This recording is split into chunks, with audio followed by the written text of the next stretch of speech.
বড় বাজেট, বিশাল তারকাবহুল কাস্টিং, তবুও আটকে আছে সিনেমার চাকা। 2023 সালে পরিচালক আহমেদ খান ঘোষণা দিয়েছিলেন ওয়েলকাম ফ্র্যাঞ্চাইজির তৃতীয় কিস্তি ওয়েলকাম টু দ্য জঙ্গলের। ছবির অভিনেতার তালিকায় নাম ছিল অক্ষয় কুমার, রবিনা টন্ডন, সঞ্জয় দত্ত, সুনীল শেট্টির মতো বলিউডের জনপ্রিয় তারকাদের।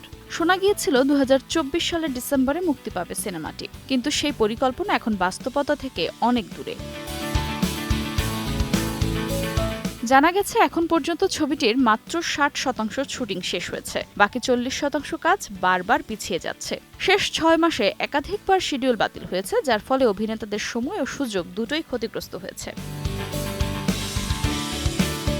ভারতীয় গণমাধ্যমের প্রতিবেদন অনুযায়ী মূল সমস্যার কেন্দ্রে রয়েছে একটি গুরুতর আর্থিক সংকট। শুটিংয়ের নির্ধারিত দিনগুলো প্রযোজকের পক্ষ থেকে শেষ মুহূর্তে বাতিল করা হচ্ছে এবং এতে শুধু অভিনেতারাই নন, তাদের সঙ্গে থাকা টেকনিশিয়ান ও সহকারী টিমও আর্থিকভাবে ক্ষতিগ্রস্ত হচ্ছেন। প্রতিবেদনে আরও উল্লেখ করা হয়েছে, ছবির অনেক কলাকুশলী এখনও পর্যন্ত পারিশ্রমিক পাননি। কেউ কেউ সিনেমাটির সঙ্গে এখনও যুক্ত আছেন শুধুমাত্র ওয়েলকাম ফ্র্যাঞ্চাইজির প্রতি ভালোবাসা ও শ্রদ্ধা থেকে। তবে একসঙ্গে এত বড় মাপের তারকাদের শিডিউল মেলানো ক্রমেই হয়ে উঠছে দুঃসাধ্য।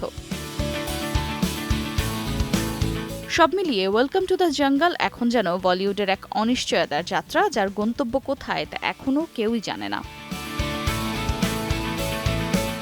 আফরোজা মৌটুসী, সময় সংবাদ।